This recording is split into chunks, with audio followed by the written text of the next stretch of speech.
Have you been looking for a way to stay focused on your goals and grow your MSP? Accountability groups from RocketMSP can help. We offer weekly accountability sessions that meet online with a group of your peers. Your success begins with accountability. Go to www.rocketmsp.io to join your accountability group today.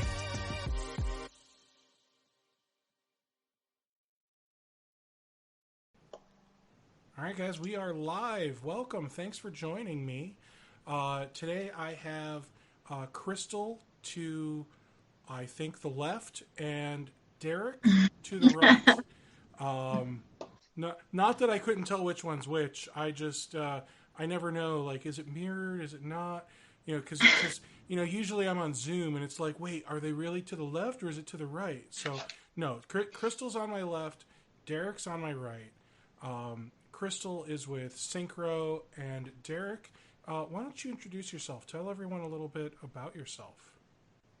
Aloha, I'm Derek Gabriel. I'm the CEO and original co-founder of Ignite Solutions Group. We're a technology service provider in Honolulu, Hawaii. Awesome. Thank you very much for doing that. So what we're going to do today is something a little different. I know you guys might actually be sick of us by now. Crystal and I have done like half a dozen of these where we just come on, we talk about Syncro. I've been able to ask her some questions and talk about my experiences while using Syncro, and it's been fun for me. I've learned a lot. I think it's safe for me to say I was one of those guys who had a really strong opinion about Syncro because I remember using it in the repair shopper days, you know. So it wasn't even Syncro yet. So I was really opinionated because I was thinking, you know, break fix. But it's really not break fix these days. It's MSP. It is Syncro MSP, and I also have kind of come to realize that it's not necessarily small MSP. You know, like I think one of the things that a lot of people assume is that you're going to outgrow Syncro, and while you may kind of hit, I'm going to call it a ceiling on what you can automate within Syncro, just because they haven't developed certain PowerShell things yet, right? But that doesn't mean they won't make it for you. So I want to, I guess, first, Derek, tell me a little bit about your MSP. What size are you? You know, how many employees do you have? How many endpoints do you manage? How much money do you make? You know, whatever you're willing to tell us to help us kind of like qualify all of the people that could be watching this and trying to justify Syncro. Sure. I consider us to be small. Technically, right now, there's only one full-time employee, and that's me. We're formed as a corporation. I built the business. Let me go back a little bit. I originally started a technology company in 2005, and that was sort of by accident.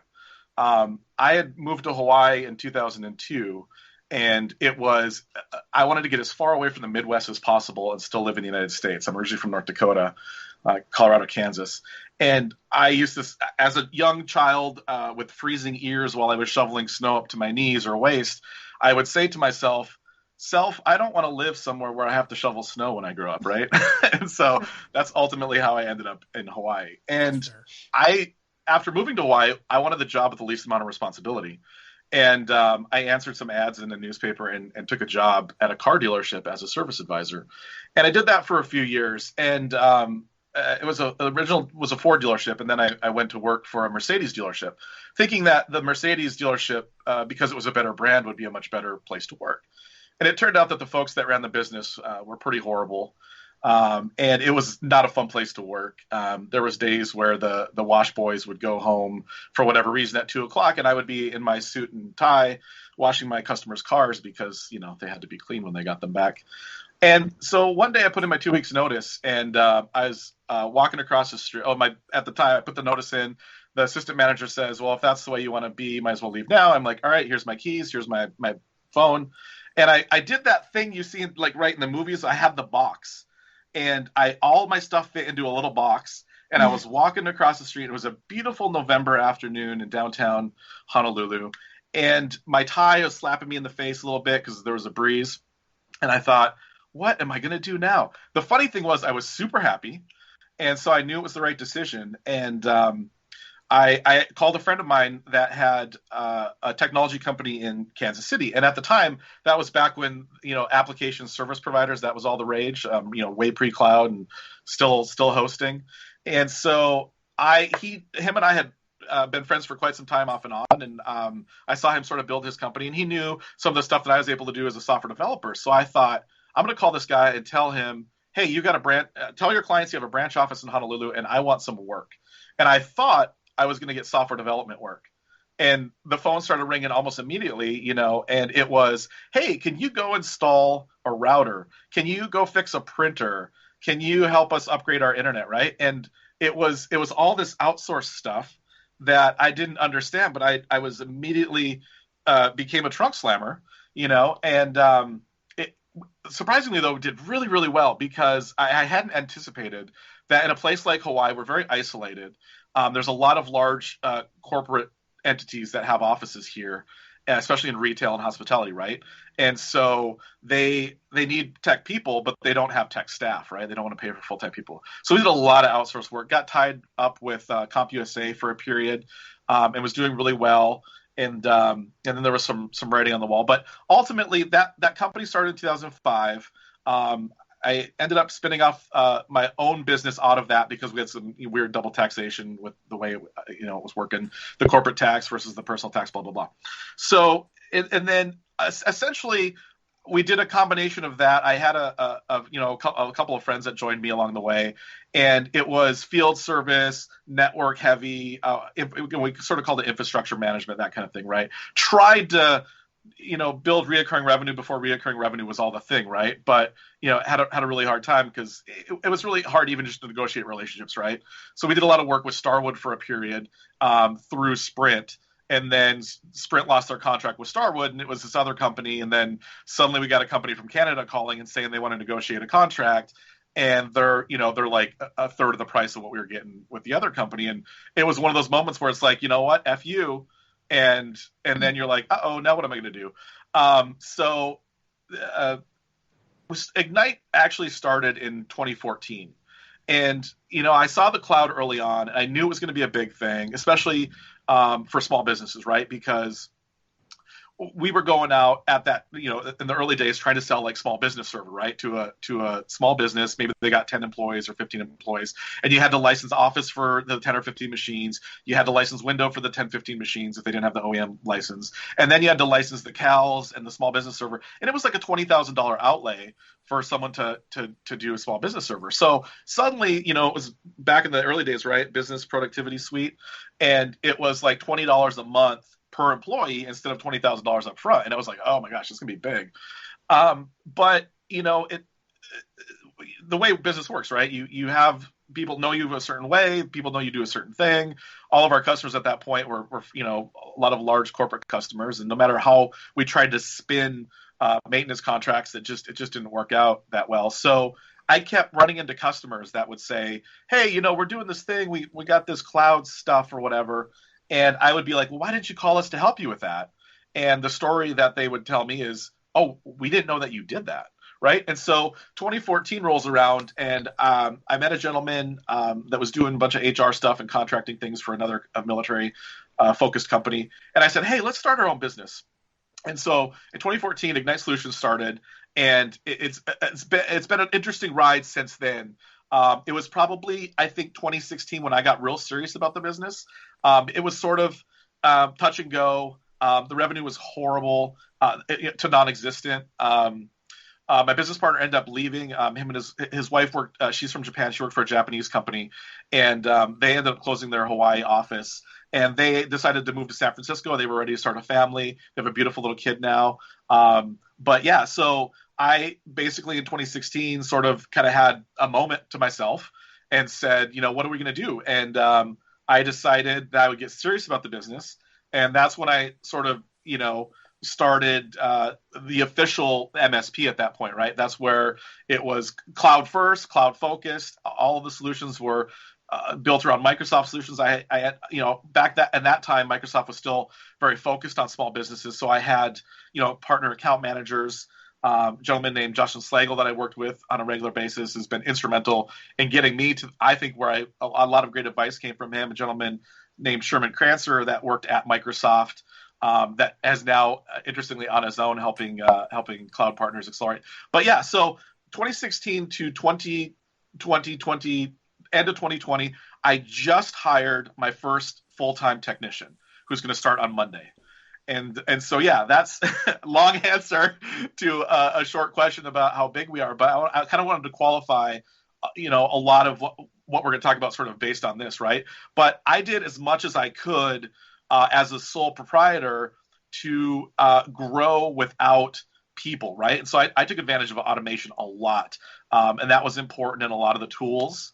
I used some contractors, some outsourcing as well along the way.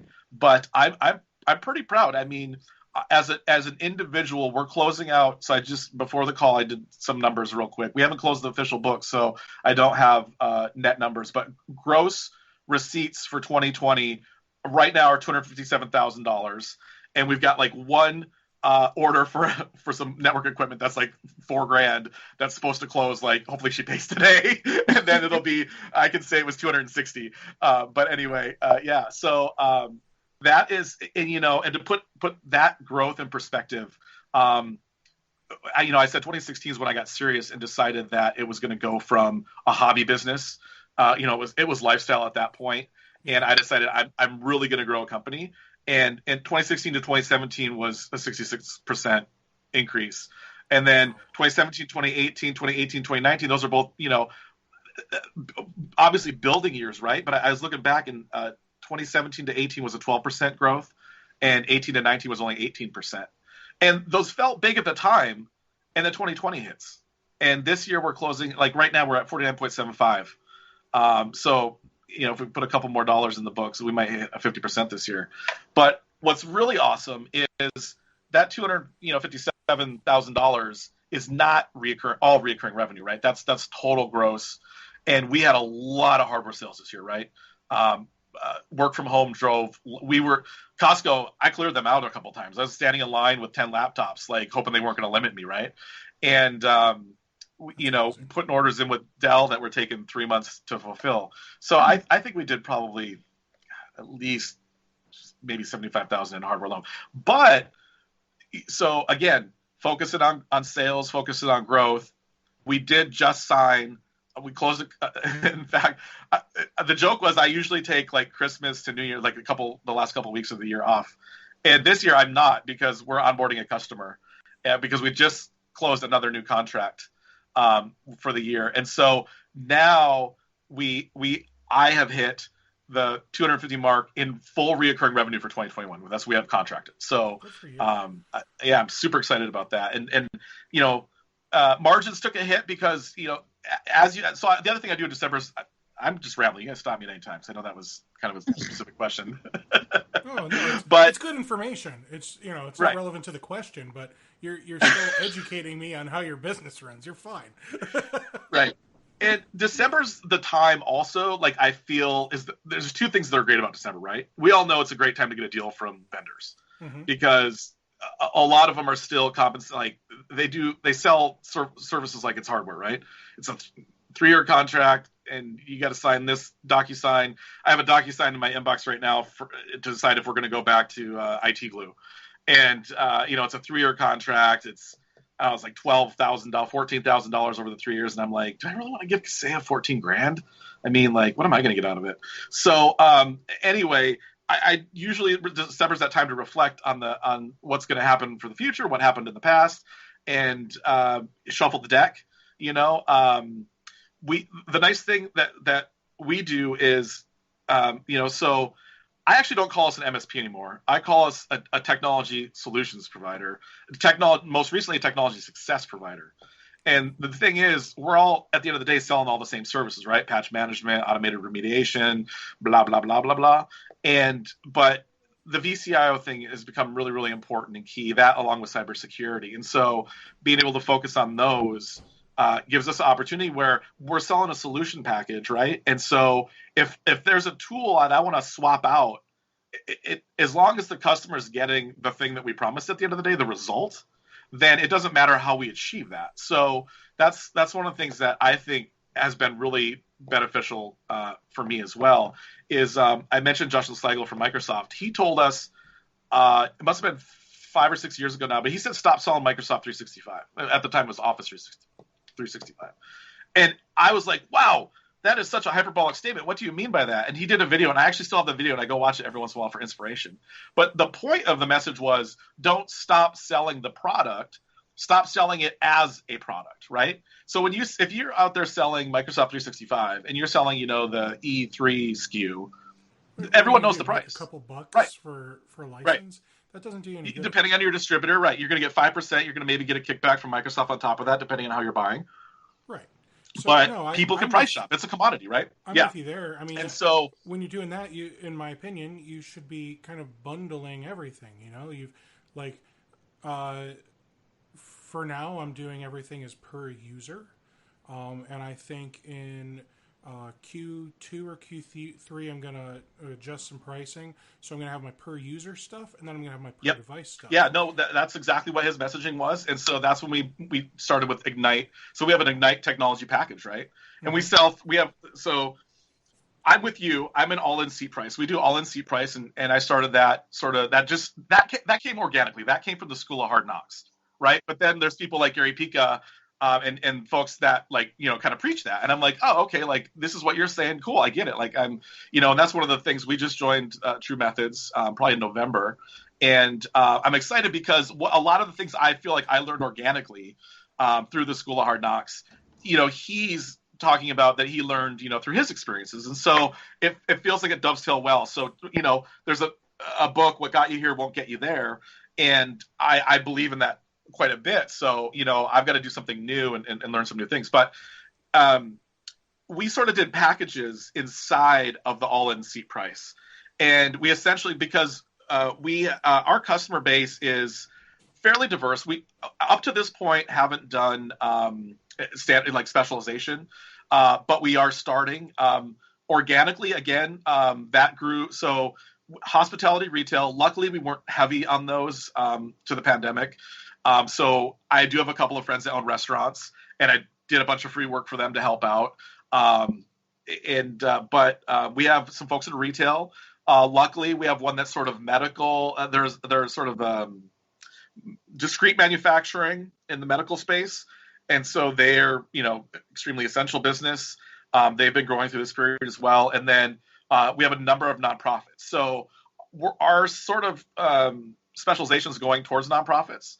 And it's funny because usually when I mention nonprofits, a lot of people sort of like look at me really weird because they're like, how's their money in that space, right? Because they're so capital constrained, and that's true. They have extreme overhead, constraints, and they have very labor intensive. They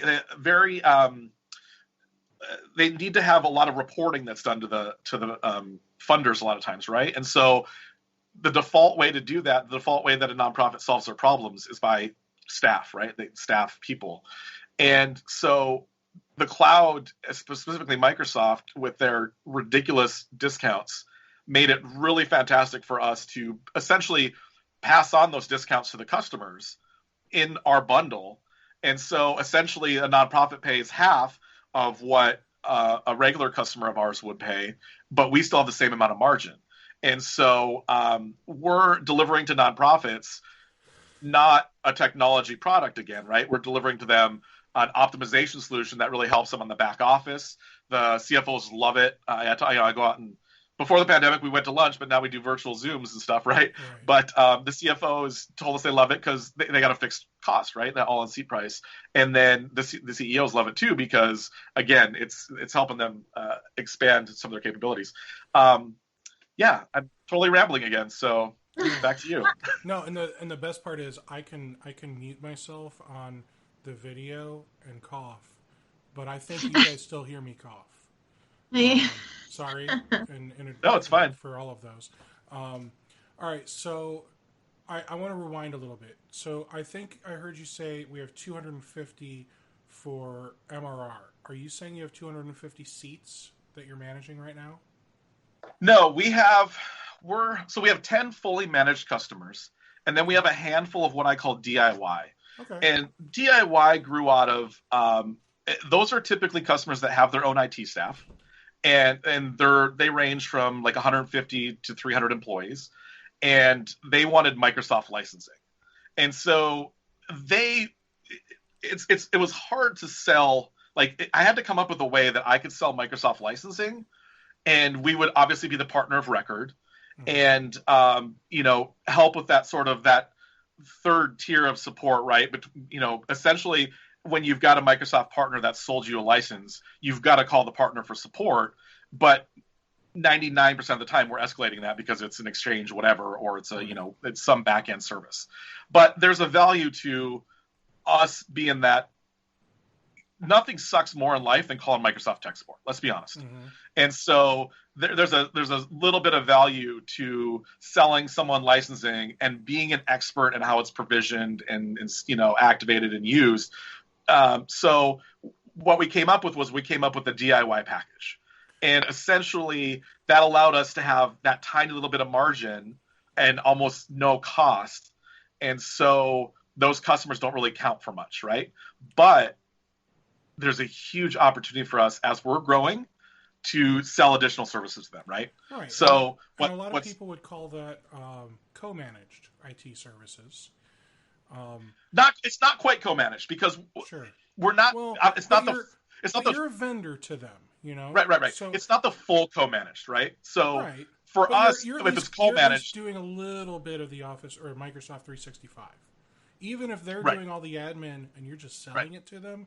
You're at least managing the billing, so I would say that counts as co-managed. And I think my video is now doing goofy things, so that's great. You look good here. No, it's technology, guys. Okay, I'm gonna buy a new Mac next week. I'm telling you, I should do it tomorrow. That way I can get the expense. We can call it co-managed light for to mince words. Yeah. But the idea is to move to a full co-managed, right? Like that's the So do you have Syncro agents on those endpoints? No, we don't. So how many Syncro agents do you have out there? So of those 10 clients that are fully managed, we have roughly 350 actual endpoints among them. And so those would be endpoints that, like, if I go into Syncro and hit assets, that's the list I see. So from those clients that you're doing some Office stuff or Microsoft stuff and you don't have agents, how many users or endpoints could that potentially add if you were able to get all of those people on board? Probably like 500. Okay. Yeah, we would essentially, if I could sell them all contracts, I'd triple the business. Okay. Obviously, you haven't sold them all contracts, so you haven't tripled your business. I'm sorry. All right, so let's talk about the 350 that are in Syncro. So you said you're about to hire your first guy. Yep, have hired. You have hired. Okay. So to have 350 endpoints, and you were doing all 350 by yourself, essentially, right? Correct. I mean, that takes, in my opinion, some serious automation or some serious negligence. One of the two. I would like to think yours is going to be automation. Totally. Crystal, you wouldn't introduce me to somebody that's negligent, would you? I certainly hope not. Yeah, I think I would definitely, I would be happy to hear too. Again, that I was just looking. Yeah, you're spot on, right? At like 350 endpoints for one technician so far, owner operator technician. So not only are you the tech, you are doing the sales, doing the marketing, doing the billing, all of that.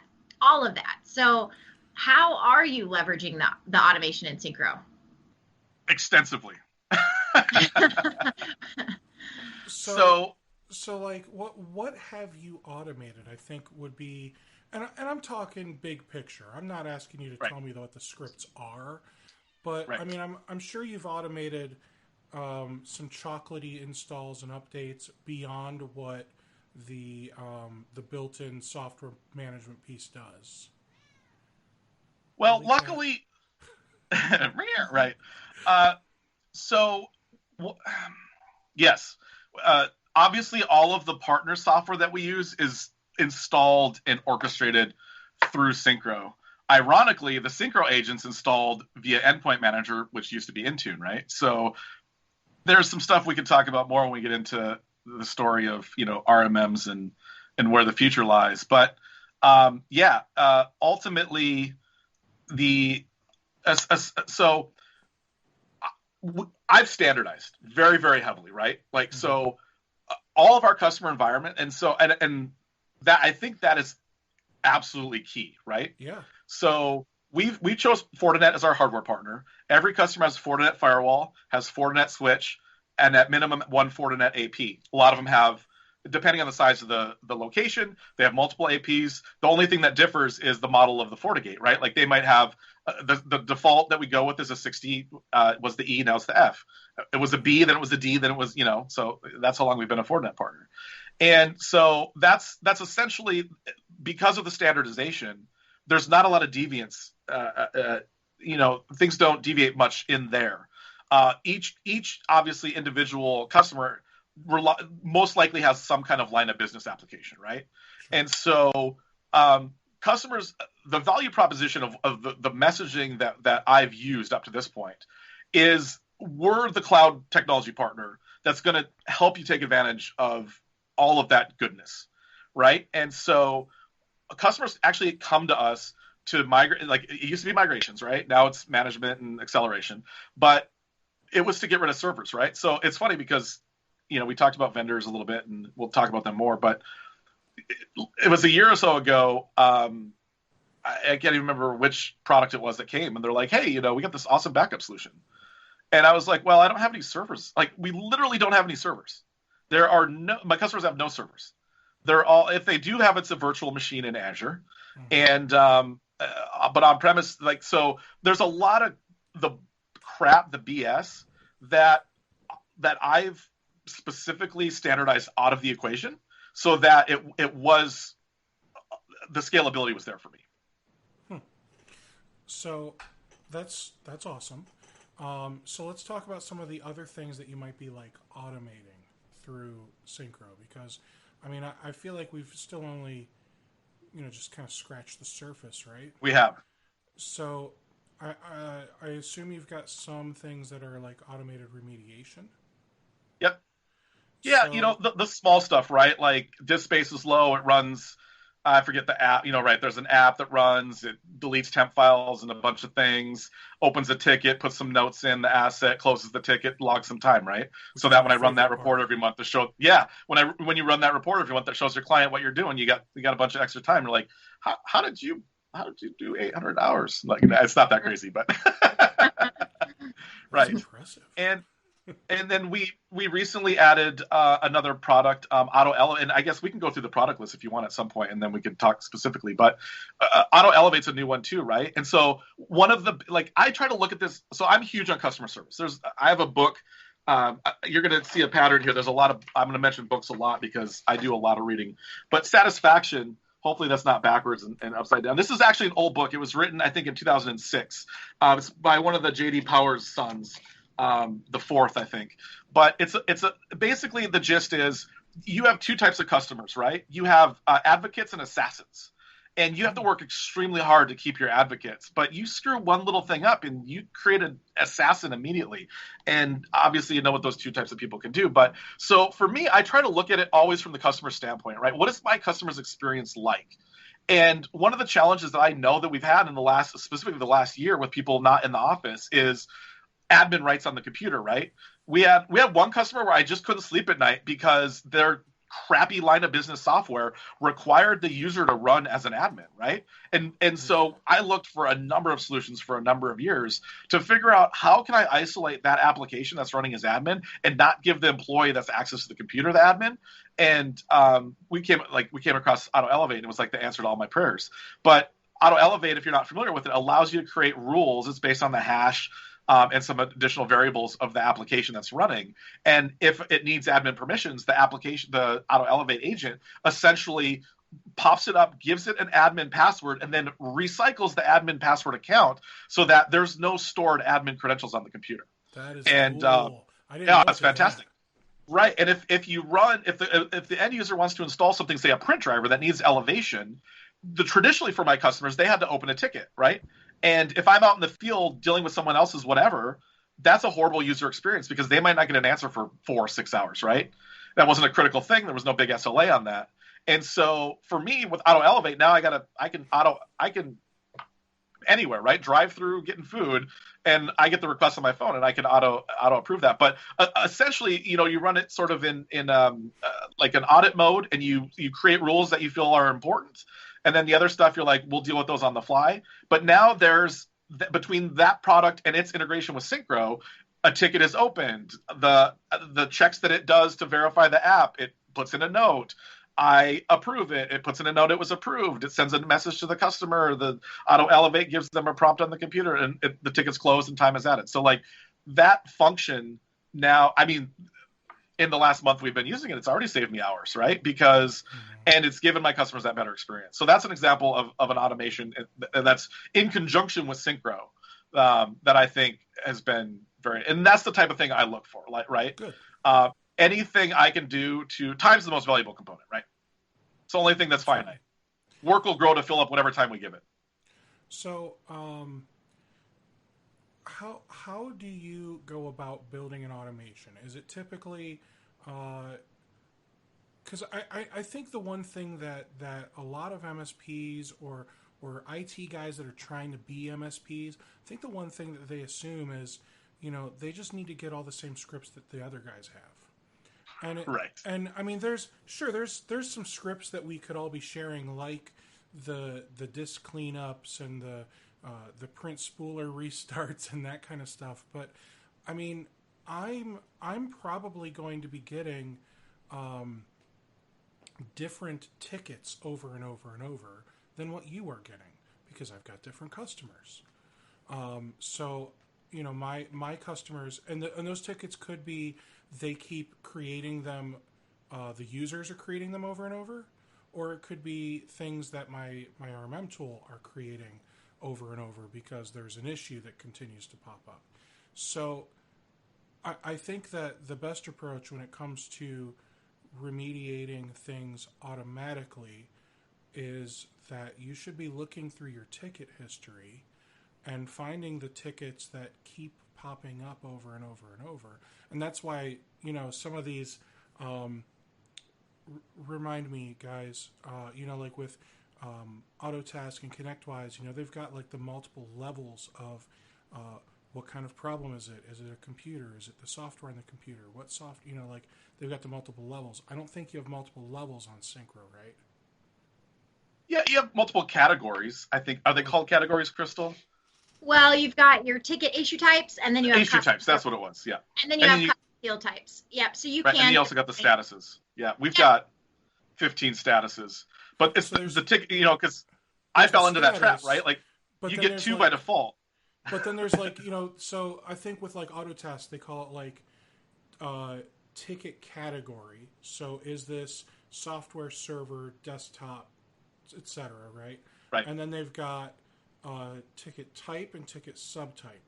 So if you were to look at like the ITIL, then it's move, add, change, and then what type, and so on and so forth.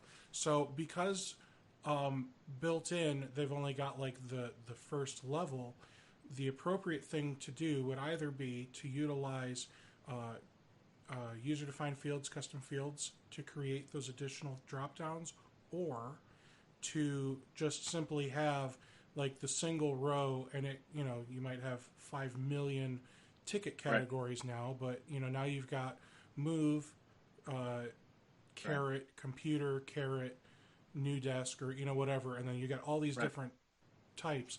And I guess my point was that is why it's so critical for people to use these ticket categories, and then to even dive deeper and to try and get as granular as you can when it comes to categorizing your tickets, because that's going to make it easier for you to search Syncro when you're like, what should I be automating? That's my only reason, is because it's going to make it easier to search. When you're like, I'm going to disagree with you a little bit. Okay. Right. I'm going to disagree with you a little bit. First of all, I've worked in various, like I said, right, I worked for a car dealership. Way before that, in my early years, I worked in a call center. It was a third-party call center that did tech support for Microsoft. So there's a few Microsoft products I did support on. And I'll tell you right now, and Microsoft had a bazillion-dollar knowledge-based customer support system, right, with the categories and the blah-de-blah. And I know firsthand, and everyone watching is what you say is like sort of like somewhere there are textbooks where that kind of thing is written, right? Like subcategories, categories, blah-de-blah. But show me a technician that during the operation of their work does any of that crap, right? And it's actually this is the quintessential CRM problem. The CRM is amazing if you fill out all the data. But the problem is, in the heat of the moment, no one puts the data in, right? So Syncro gives you two default categories. It's like maintenance and service or support. And quite frankly, I think we did the better part of a year before I added another category.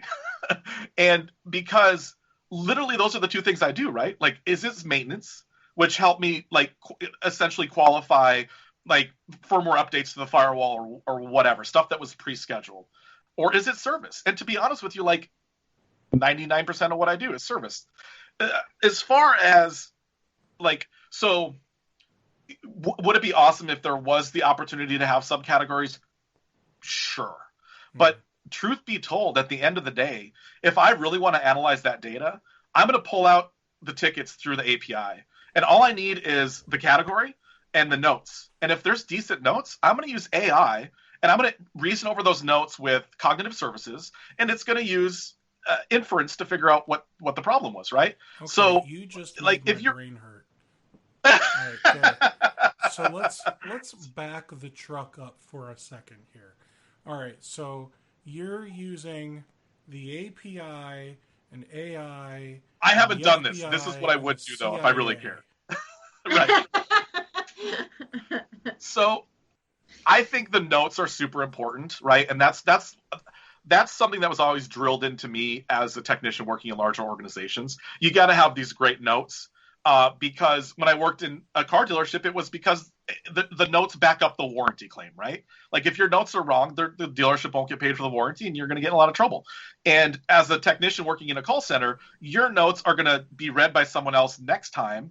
So if you don't have decent notes, you're going to have a coworker that's going to slap you in the back of the head because they got a call and they couldn't figure out what's going on. So I think that's the message I'm going to give my technician when he starts on Monday is like the notes are the most important thing. But at the end of the day, all of the rest is sort of kind of this minutia that you can get lost in. And I think it's important that the tool has to get out of the way. And I feel, and maybe I'm way the hell out in left field, but there are other resources that we could use to analyze that data. I do have sort of this is a complaint that I have about Syncro, is that I would like more, so we originally signed up for the premium package that included, was it Domo? Or there's some analytics package. Yeah, it's Domo. And yeah. So I think, I don't know if it's Crystal, you, or just someone in support I had an email exchange with at one point, middle of the year, and was like, is that really, like, can I just not have that? And like, do I lose anything if I don't have that? I really wish they would go the Power BI route, but I heard them say on their thing that they're not considering it. But they do have the API, and you can get some stuff. Like right now there's another integration we use, ScalePad, which used to be Warranty Master, right? And Warranty Master just, they now have a software inventory. So you do the hardware assets, now you can do software lifecycle and that kind of stuff. But all of the integrations they have, Syncro's the only one that doesn't do software because the Syncro API doesn't expose the installed software on the endpoint. So hopefully they'll change that at some point. But like that's kind of an example, right? So I don't expect. There's just we picked Syncro because it had the strongest story when it came to the agent itself, right? The automation, the quality of the agent, the ease of the install, and the one thing that we came from SolarWinds prior and evaluated every product on Earth. I even did an evaluation of I can't remember the name now. We looked at them. We looked at everything. Terra, blah blah. I have like on an annual basis up to the prior to using Syncro, I had at least once or twice a year a Jerry Maguire moment. And I no joke, I have friends that, run companies in other parts of the country. A good friend of mine in Tennessee, Stephen Bradley, has a company called PC of Mind Technologies. We were on a board many, many years ago for a company called OnForce. I don't know if any of you remember that. It eventually got acquired by ServiceNow. But it was an on-site network where you could get plugged in, right? Similar to Work Market, where it's the trunk slammer's dream, right? Like, oh, your work orders just show up and you go do work and you get paid. And he used LabTech at the time. When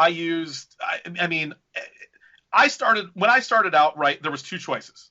Silverback was one of them, and it cost $100,000, right? Dell eventually acquired them, and now it doesn't exist. Mm-hmm. And then Enable was an option, and they were out of Canada. And like back then, you had to install software, you had to have a server, right? So I've been around the block. I'm going to start singing. I knew, early on, met people from Kaseya. They tried to get us in to do a deal with them, blah, blah, blah, blah. And, ConnectWise was awesome at one point. And then now it's all like, and most of it's all the same stuff with different names. And so I did my Jerry Maguire moment. I would, to one point, literally sort of wrote the things we, need to talk about, but we don't in technology. Didn't publish it publicly. But I'd call up my friend Steven in Tennessee, and I'd say, Steven, I can't take it anymore. My software is holding me back. Life sucks. There's got to be a better way, right? And then I would be like, I would Google, RMM, blah, blah, blah, or, remote management, blah, blah, blah. And every once in a while, a new thing would pop up, and I'd be like, oh, who built this? What is this? And it's like, oh, this is Ninja. And then you go, okay, well, where did it come from? Oh, these are the guys that wrote whatever it was. They got acquired by Dell, right? Yeah. And it's funny. And I would evaluate it and I'd be like, oh, this is crap. Like when they first started, they came out of the gates and I had high hopes. And I evaluated it and I was like, I just can't even do updates. Like, this is horrible. So I was like, nah, next. And so we ended up at SolarWinds via multiple acquisitions, right? It was post Hound Dog, Logic Monitor, GFI Max, and then Logic it was Now, Hound Dog, and then it was GFI Max, and then it was Logic Now, and now it's Hound Max, GFI Logic Dog. Exactly. So that six-headed beast, we came to them between right at the end of the GFI and so it was a couple years that we were with them, and in the beginning they had a cool story, right? It was like, hey, we're again, right? It was organic, and then it was we're not going to charge you more than $1 an endpoint. We got this capped pricing, so install all the stuff, and then all of a sudden, SolarWinds. Right. Well, and I got super excited when SolarWinds acquired them because the original SolarWinds was a fantastic company. They had an exceptional company culture. They were software developers. They were they could do anything. They had products that did anything. And I don't know at what point that all went to hell, but they ate these larger companies that then ate them. And obviously the Orion thing is like, the outcome of what happens when no one's paying attention. And but yeah, that's what happened, right? They're like, oh, we have this new pricing model. We're going to grandfather you in for now. And then 6 months later, it was like, yeah, that pricing model, it's coming. And so suddenly it was like, oh, wait, so you got to pay $50 4 times more for not right. 4 times more anything? You got to pay $50 just to be our customer. I'm like, oh, thank you. Yeah, So remember when they added that platform fee? Yes. like, I mean, based on the number of customers they had, I think they were going to make an extra $12 million a year just thanks to the platform fee. And with that, we got nothing, was my opinion. Like, we got nothing for it. And then, SolarWinds, I think they did the platform fee as Logic Now. And then SolarWinds acquired them. And then... I'm sure they did it's the Costco business model, which for Costco works great, right? The membership fee. Mm-hmm. But when it's, and because there's a bunch of value that comes with that, right? You get things. Yeah. Extra warranties and service and better returns. Get things with right. the SolarWinds. I imagine they did that. Like, if I had to go back into my not crystal ball and sort of figure out why they made those moves, that's a CFO BS money thing, so they can make themselves look better. Acquisition. I was right? Going to say that was 100% purely acquisition driven. Right. They wanted acquired. They wanted a bigger check. Yep. And that's so. That's then the kind of stuff I think we were. I gotta say real quick. I'm sorry. That's the kind of stuff that people worry about with Syncro. Not that we've seen it, but we worry that it's coming. Okay, so we all worry that, like, it feels like you're the only company left that doesn't have all this PE money invested into it, and when's the shoe gonna drop? And I can name three. There's three. So I can let's do this real quick, because this will lead into what I want to talk about better if we go through this. Let me tell you the companies we work with, right? This is like, I'm going to give out the recipe, but no one's going to, I'm not worried about it, because everyone can go and buy the cheesy biscuit box of cheesy biscuits at Costco, or the cheesy biscuit recipe is out there from Red Lobster, right? But anyone can make the cheesy biscuits, but they don't taste, they're not done the same way. And cheesy biscuits at home are not the cheesy biscuits at Red Lobster. So not in a specific order here, because I realized after the fact I should have done this in order of most favorite to least favorite. But obviously our biggest partner is Microsoft. We're huge. Everything's 100% tied to Microsoft. So M365 Azure, we use Dynamics. I use Dynamics internally. Roar is LionGuard is, and they're definitely on the top of the list of friends. DNS Filter, and then SentinelOne, and then Huntress. And then, of course, I mentioned ScalePad before, and then we use Keeper as a password manager. And then we're with Datto, unfortunately, but that's because of the Backupify acquisition. We use that for the Office 365 backup. And then, like I mentioned, Auto Elevate is the newest product. And that's sort of the list of vendors that make specific products that get installed or activate the service. There's the distributor list, and then there's sort of what I consider the tools. So that's the list of customer-facing things that do customer stuff. We use Logic Monitor, Syncro, Zomentum now, and then Xero for accounting. Those are sort of the operational tools. And the reason I wanted to put this list out there. Right? Pardon me, I'm sorry. Yes, quoting. Okay. Yeah, we used another product, and I feel really guilty about this. We used another product called Quotient, which is not it's not an MSP. It's not a tech related. They're not focused on tech. They're just a generic quoting tool. It's web-based, software as a service. I've been with them since I started the first company. They're awesome. It makes beautiful quotes. It has the whole verifiable e-signature stuff. And what was so awesome about it is it dumps it right into Xero. And then in Xero, it's an invoice. And then 2 clicks, it's out, it gets paid. It's just a beautiful workflow. The problem is they don't integrate, there's no integration to the great Yonder. And so every time Fortinet upgrades from the C model to the D model to the E model, I got to go in and add a bunch of manual entries to so I got sick of that. And we just, in spirit of full disclosure, we just switched to Zomentum, Zomentum, November. And and I'm sort of because something else we'll get into. But the reason I wanted to give out that list is there's 3 companies I can think of off the top of my head on that list, including Syncro, that are not essentially owned, by private equity. And Roar and Huntress, right? And Syncro.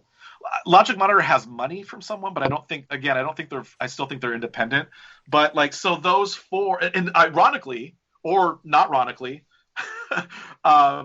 those companies are the best ones, right? They have the most amazing company culture. They are the most responsive. I feel like they truly believe in us as partners, and that's part of the reason that, again, I feel like I'm maybe beating on a Syncro drum, right? But that was one of the reasons why we picked Syncro as a product. I think people are apprehensive, and this is direct feedback for Crystal, and I've told her this before, but I think I was super apprehensive a year ago this time. A year ago, maybe November, is when I was. I went through. I did it right. I was like, I had my goldfish in the bag. I was like, I'm leaving here. Who's coming with me? And I was like, F the MSP industry. We all suck. And I was Googling, and that's when I came across Syncro. And of course, like a good, business person, I wanted to know, who is Syncro. And I get on LinkedIn, and I'm like, Syncro, and it was like goose egg. Crystal comes up. Right? And I was like, and then somewhere on the internet, I found Ian. And I was like, I think this guy's in marketing. But then I looked him up on LinkedIn, and it was Repair Shop or Repair something or other, right? Yeah, he was Repair and then I Tools or whatever. Right. He did Kabuto and then that other thing. Right. There was all this stuff that I'd never heard of that was just non-existent. It felt like a house by trunk slammers. Right. Well, that's the thing, right? I heard that if you owned a shop, like I'm thinking back to Computer Go Round or something like that. If you owned a shop, you used Repair Tech or whatever it was. Like that was it, from what I understand, like the research I did is it was the awesome thing. And then they're like, and I see that in there, right? Because you can print a barcode. I'm like, why do I need a barcode for my customer file? And I'm like, maybe I'll put barcodes on files and put them in the filing cabinet, But in the intake form with the signature, I'm like, oh, that's cute, that's neat that it can do that, but I don't need it. But yeah, I was really apprehensive. Crystal sold it, obviously, and Crystal gets on a call with anybody, she sells it. MVP for sure over there, and she's great at selling stuff, man. Right. I only now, after like a year, know a little bit of the backstory of the product and the people that created it. And to be completely honest, it scares the shit out of me a little bit because what does Syncro? Yeah. So there's two gentlemen who, Chris, you're gonna have to help me because I'm horrible with names and I apologize. But there's two gentlemen. Andy, right? Is Andy the guy that does the videos? Yep, Andy, and then Troy was the one. Is he the CTO or the director of product? He is co-founder and CTO. Right. And this is and no offense to this guy at all. Like, I'm sure he's an amazing person. I've seen 15 minutes of him on a Zoom, but I had some friends that did this. Like, I've been in and out of the startup community. I know how this goes, right? I had a friend, her and her husband started a business a decade ago or so. And they were like, yeah, we wanted to do this thing and no one else was doing it. But I didn't know how to find someone to do it for me. So I went on YouTube and I learned how to program. And like, that's a fun story when a business is starting, but that scares the shit out of someone like me when the chief technology officer is the guy that taught himself how to program, right? Like, I mean, we all have an origin story that's similar to that. But what I'm getting at is the Orion thing, right? Like this is the part that really, really scares me about small companies growing big, and I'm certain Syncro is growing quite well, is I just worry, so I've poked around. Like I said, we use the API. I just wrote an integration. Contact management, I'm going down the path. Contact management in Syncro sucks. I put in a feature request, and I'm like, can we just normalize the phone numbers? Can I type in a phone number and you put the parentheses and the dashes in the user interface? Like, I don't care. Like, I want it to just normalize the data. But for us, the customer, and I rely heavily on the customer, the contact being in Syncro again, because I do so much automations and stuff, right? So if a ticket comes in and the contact's not there, if I have a company that did some turnover and I didn't update it, then it gets assigned to the default contact, right? And then suddenly we're replying to someone that it's not their ticket. So I was like, I need to solve this problem. And all of our customers, the single source of truth for customer information is Microsoft, right? Because they all have Azure AD and they all have Microsoft 365 accounts. So I just wrote a bunch of Azure functions that go in and they take our distributor for the Microsoft licensing. They pull in companies. They take the Microsoft 365 then and pull in the user accounts. And then they merge that and they pull out of Syncro, update the records, then push them back to Syncro, And then, we built that integration because I needed all the customers in Syncro. But so using the API gave me the opportunity. Like, I wonder what they're doing, right? So I started poking around into the system a little bit, and you read some headers, you read some some responses, and you start to look at some stuff. And I was happy with what I found. There appears to be a layer of security on the API. They use some third-party products that are very well known and very respected for API security. So that makes me feel good. But just a couple of days ago or yesterday, there's now a really weird thing that came up in the forum. I spend like 1 hour every quarter on Facebook, and that's why most of the people, if huge Syncro fans from Facebook watch this, they're gonna be like, "Who's this Derek guy?" But I spend no time in Facebook because, quite honestly, I think I should spend all that time on the business. So no offense to the Facebook people, but there's this weird tool in Syncro that's designed for, I believe, and I don't know if you know about it, Crystal, but it's sort of a self-service thing where apparently customers at one point could sort of sign up for your packages. And so there's a URL that you go to, and I'm not going to mention it because I think it's a security situation. I think it's a data leak. But I did this. So this new customer I mentioned that we're signing up in December here, it was the first time, this is how I know Syncro's getting traction, because it's the first time I took a customer from another MSP and I had to uninstall their agent, and it was Syncro. I was like, oh, this is awkward, because I didn't recognize it. The installer gave us a bunch of errors, and so we're troubleshooting, why is the installer throwing errors? And then it turns out that it's because there was an agent already installed. I wish there was a better way to do a takeover, but I had to call up, I had to get my customer, and this is the thing, right? You got a good relationship with the customer, this doesn't matter, but you call up and you say, hey, I'm here with so-and-so, and we need the uninstall code for your software. And they didn't ask, and unfortunately, they didn't ask a lot of questions. And I also felt that I used that as a teaching moment for my customer. I'm like, look, I could be anybody. They just gave me the code to uninstall the software on your computers, and I could be a hacker, so this is a good reason you're switching to us. But anyway, once the software was uninstalled, but this URL, it shows you the list of all of your policies. And so one thing that you have to do in Syncro, right? Another feature request everyone wants, and I believe they said is coming, is sort of inheritance in policies, nested policies or whatever. And so the way it is for us is we have 15 policies, right? 10 fully managed customers, and every customer has at least one policy just for them, because even though 80% of the environment's the same, there's things that have to be different. And so we use obfuscate, security through obscurity. We use, 3-letter acronyms for each of our customers. So when you see my list, it's not obviously who it is. But of course, I went in and turned off all those things. But I did that for my competition. I knew their name. And so yesterday I put in their URL and I saw their policies, and I'm like, I know who your customers are. So anyway, I'm dying to know this URL though. It's on the Facebook. It's a super thread on Facebook, so I won't say it out loud because, like I said, I consider it a data leak situation. The powers that be said they're addressing it. I hope sooner than later. I'm just curious because I look at things through the eyes of a child, So I'm like, ooh, cool. I want to look at my own stuff. I don't care about the other people's stuff. Then you said, oh yeah, I looked at my competitor and I know all their customers. Oh yeah, that's why that's bad. So right. No, okay. So I've got to ask, did you take screenshots? I wrote some stuff down. Not gonna lie, I don't consider it espionage or anything because if anything, I'm gonna go tell them. I'm in a small enough community where I know pretty much all of the other, we have a lot of co-opetition, right? Yeah. They're competitors, but we also collaborate on certain things. Right. But just for giggles, I wanted to see how far and how wide I could go. I stopped short of sending a rainbow list of company names to the thing and seeing what I could pull off. But what I did is I went down the Facebook thread and I hovered over Facebook members' names, and it would say so-and-so CTO at blah, blah, blah.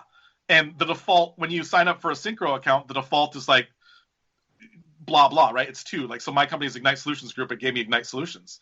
And so what I discovered is when you go, if you if a company's like such and such tech repair, you put in such and such and you get their list. So out of like 8 people on Facebook, I pulled up like 6 of them that I could figure out in a couple of minutes. So, and again, I see it's their policies, and it's everyone has a test, everyone has a no management. So there's some interesting things I gleaned from that, but that's, it's in this day and age that's dangerous. So, but anyway, they're addressing it. I don't want to. So I want to take a minute here because I see, we've got some comments. Riku Chaco says Syncro is a very nice RMM tool. Richard Macias, he joined Syncro 4 months ago.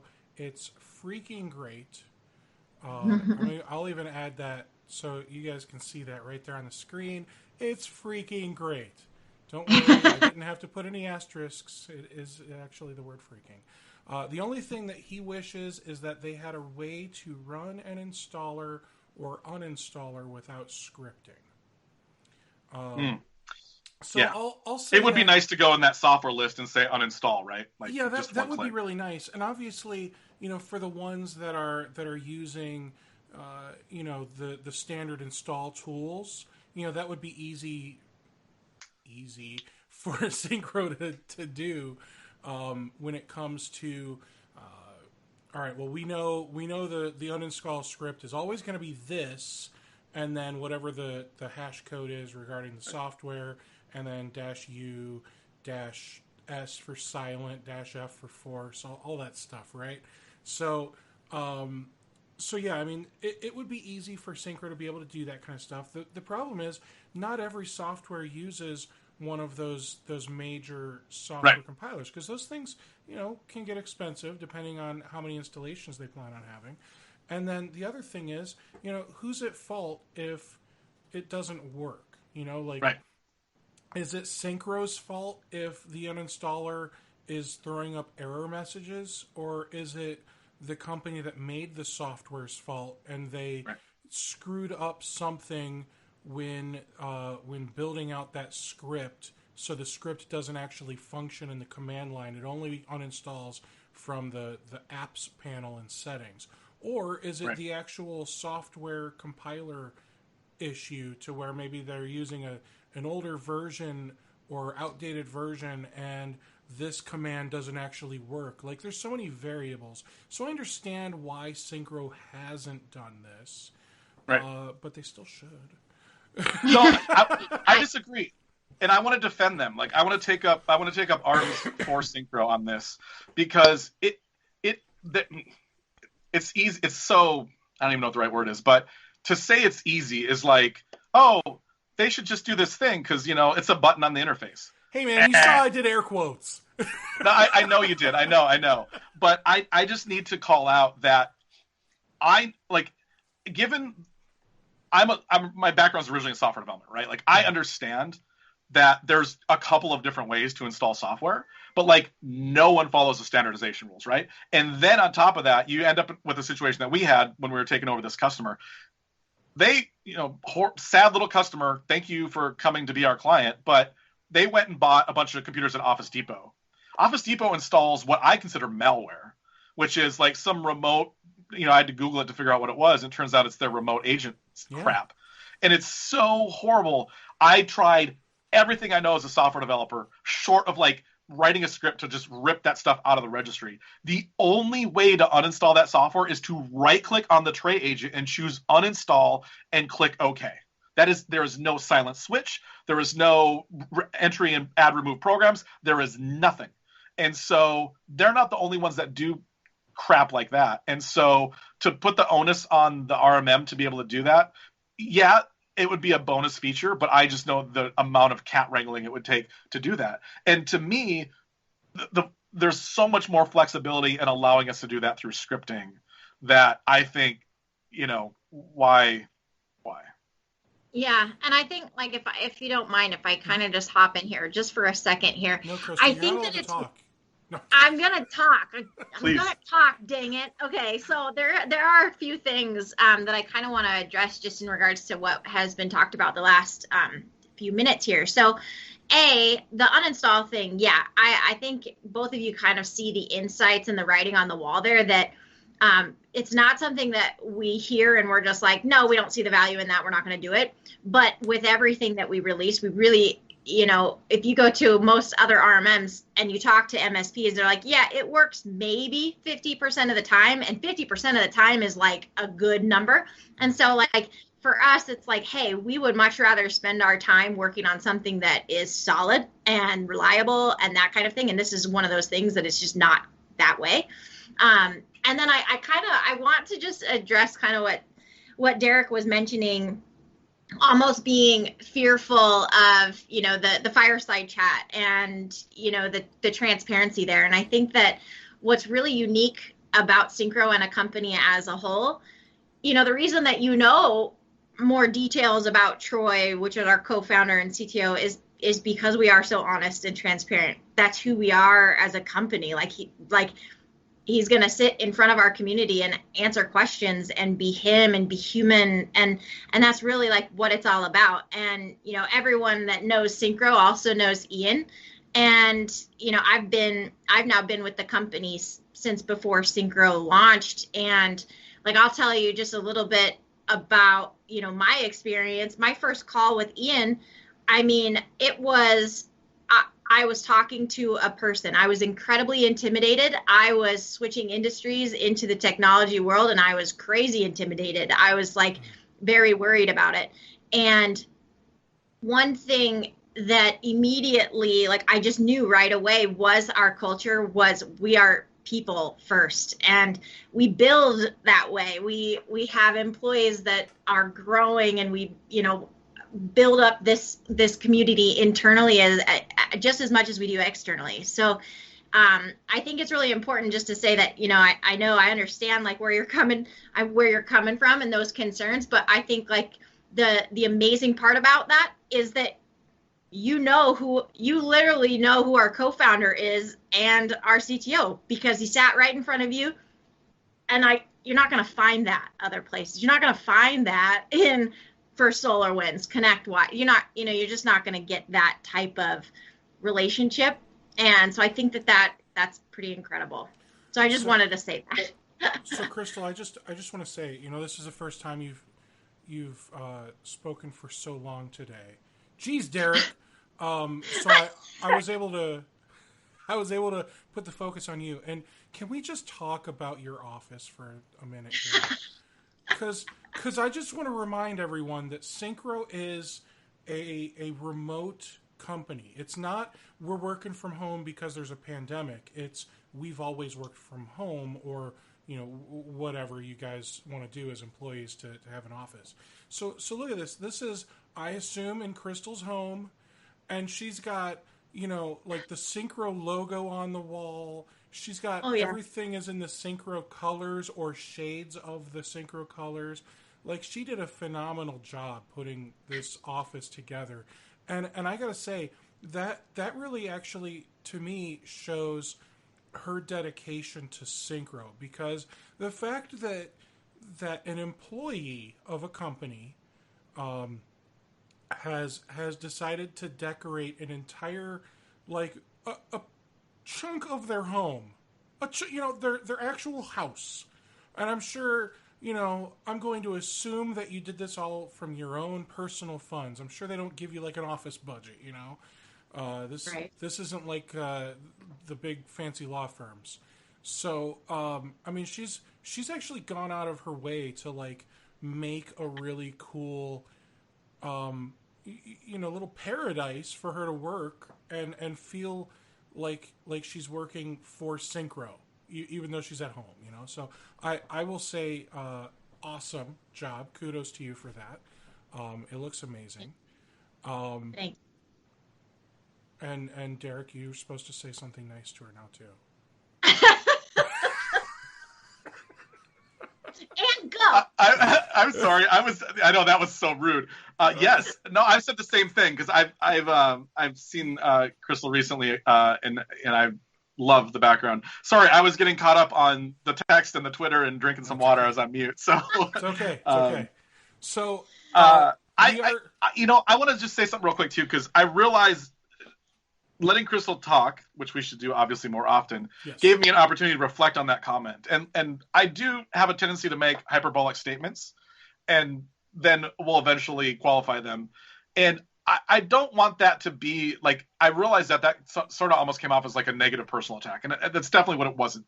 What I meant was, by all of that, is that I want a little bit more legitimate company behavior from Syncro. Like, I want them to have a LinkedIn page. I want to have them like show us their board of directors. I want to like, I want them you to were publish... talking about when you were beating up on Richard for wanting a button to uninstall software. That one still stands. Oh no, that stands. Sorry, Richard. No, I wish one of my biggest feedback items for Syncro is I want them to have a customer advisory panel, right? And for the very specific reason of, if you're taking all of your feedback from Facebook, you're taking feedback from the people who really aren't using your product. Because if they spend more than an hour a day on Facebook, they're not spending their time on their business. And that's flat out going to stand. And so those of us who are out there working hard and don't have the time to be in Facebook or choose not to do it, there's no real option for a feedback form, right? There is the ability to send feature requests through tech support, which I do frequently. But now, because again of there's two things I saw in this last month. Steve, when you invited me to this podcast the first time, I went back through and watched a few of your previous episodes. And there was an episode with Ian recently, I guess in the last couple of months. And you mentioned a feature that I have been like begging for since almost day one. And he said he'd never seen requests for it. And that made me be like, uh-oh, what happened to all the requests that I've been sending in? So there's this sort of disconnect a little bit between where the information, obviously they love Facebook, right? Which it is what it is. But I would really love to see, maybe it's like, go make a GitHub repo. It's free. You can do it now. Let us all post feature requests as issues and count the thumbs. Like, let's do that, like make it a little bit easier to get to, and like make it a little bit more transparent. I know that for whatever reason, you guys are adamant against a public roadmap. Like, get over that. We need a freaking roadmap, right? Like, we have to grow our business and we need to know what you're working on. If you put something on Q1 of 2021 and it doesn't happen, no one's going to sue you. Like, but it's important to know what you guys are working on. Like, that's. Yeah, I will say, with the number of features that you guys add, it can be difficult picking the ones that you really want to spend some time and focus and implement for your own MSP. Because obviously some of them you just don't need, like, but when they're like, okay, well, we're going to start releasing the SNMP monitoring stuff, like, man, maybe that would have been, well, okay, hold on. So maybe that would have been good for us to know that a version's coming, and then we're going to enhance it in December, and then we're going to do something else in March to enhance it more. And then, like, because a roadmap would at least give me the ability to know, okay, I get it. Like, it may change. But now I at least know what you guys want to be coming down the pike. And now I don't have to go look for other software, or maybe now's not the time to renew Aavik or whatever. I'm just throwing ideas out there, right? Like, maybe we wouldn't be spending money on other tools if we knew that maybe we're only 4 or 5 months away from XYZ. And again, I know that timeline is completely flexible, but the other thing that would help us do is if I see, all right, these are the 75 things they're going to do in January, because let's be honest, it could be that number. You guys do so much. Man, it would be cool for me to see the list so I could say, okay, this looks cool, and this looks cool, and that's all the bandwidth I have to improve my Syncro this month. Like, yes. And maybe I'll put these in my secondary list, but now I can at least plan. Oh, okay, well, they plan on releasing this in the middle of January, so February 1st, I'll put Syncro time, and that's what I'll hopefully work on. That's where I'm at. It would be cool for me to see what's coming, because then I would be able to better plan my future around what Syncro is going to do for me. Absolutely. Yeah, I hear that. While I can't promise a public roadmap, what I can promise is a different forum other than Facebook. And that's coming here probably within like a month.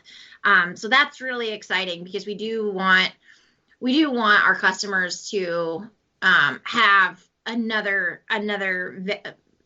area to go outside of Facebook, because we understand it's hard to manage Facebook.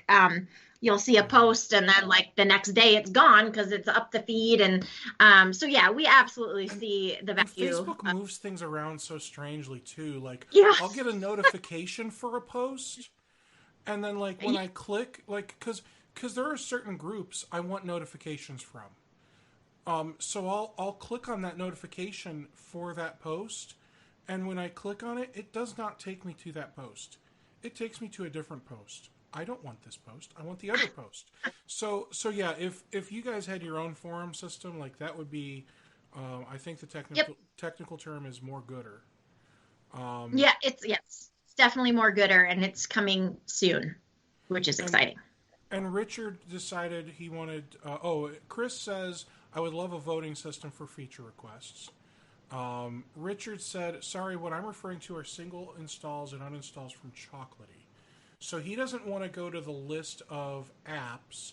He wants to be able to go to an individual computer and not have to create a policy and apply a policy to a computer. He wants to go to an individual computer and see a list of 18,000 things that are in Chocolatey and click on the one he wants to install. So basically, Richard wants you to create a Chocolatey agent.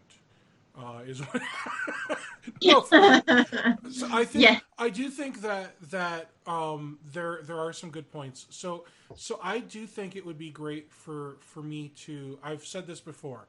I think there should be a select all in the Chocolatey area, so that way, you know, if I want to literally have everything get upgraded, I just want to select all, man. I also think that it would be. I think there was something else I wish it could do. I do wish it were a little easier for us to do an uninstall too. Like I wish there were a checkbox for I don't want Adobe Flash on this computer. Uninstall. Like because I think as of tomorrow it's no longer, or tomorrow's the last day that Adobe even supports Flash. So like we got to get rid of some of this stuff, and it would be nice for me to just boop, checkbox, remove. But then can Chocolatey uninstall things that Chocolatey didn't install? Like, can Chocolatey remove Adobe Flash if another MSP installed it with Ninite, or if the end user installed Flash thanks to some third-party nonsense they downloaded and installed that also installed Flash and 18 other things it shouldn't have installed? Yeah, I don't think Chocolatey can uninstall if they didn't install it, right? Yeah. Yeah, it depends on how it was installed originally. So there's 8 ways to install those products.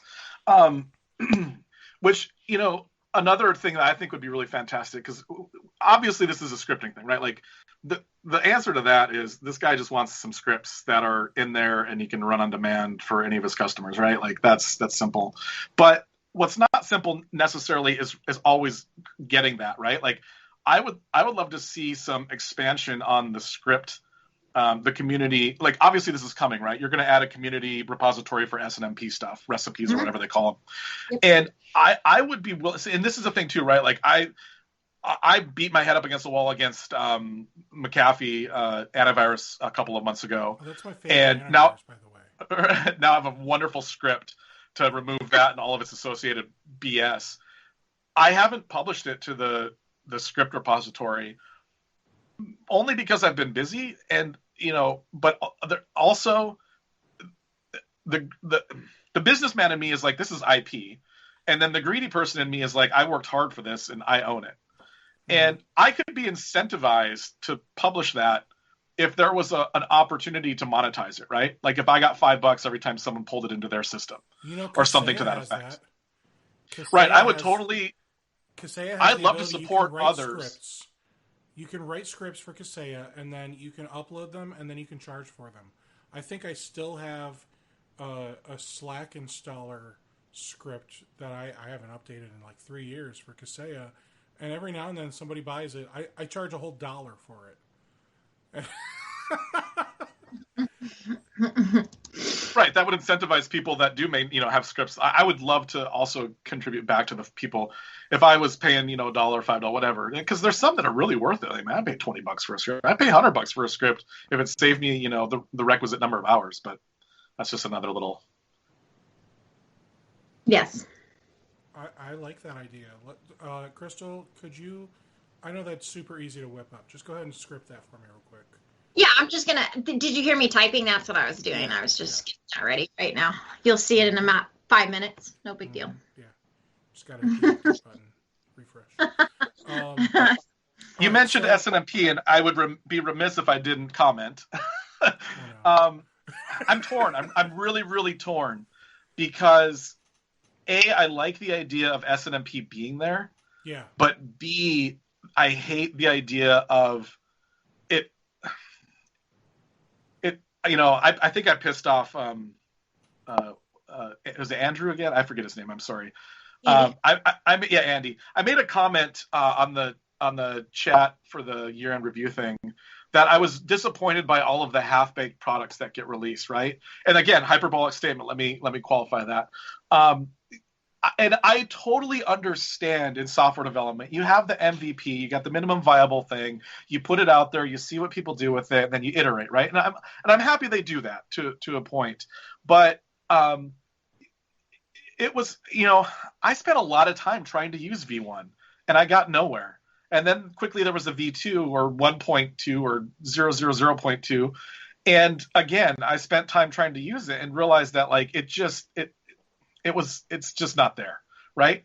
And Andreessen was right. Like, what was this in the 90s? Early 2000s, software's eating the world. Software ate the shit out of this world, and software has indigestion, right?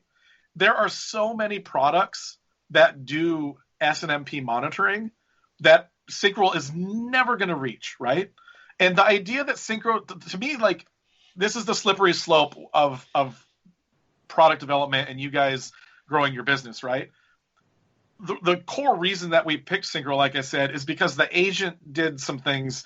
To me, the core product is the agent, right? It's the monitoring. It's the information pulled back from the computer. It's the ability to push scripts and execute them on demand.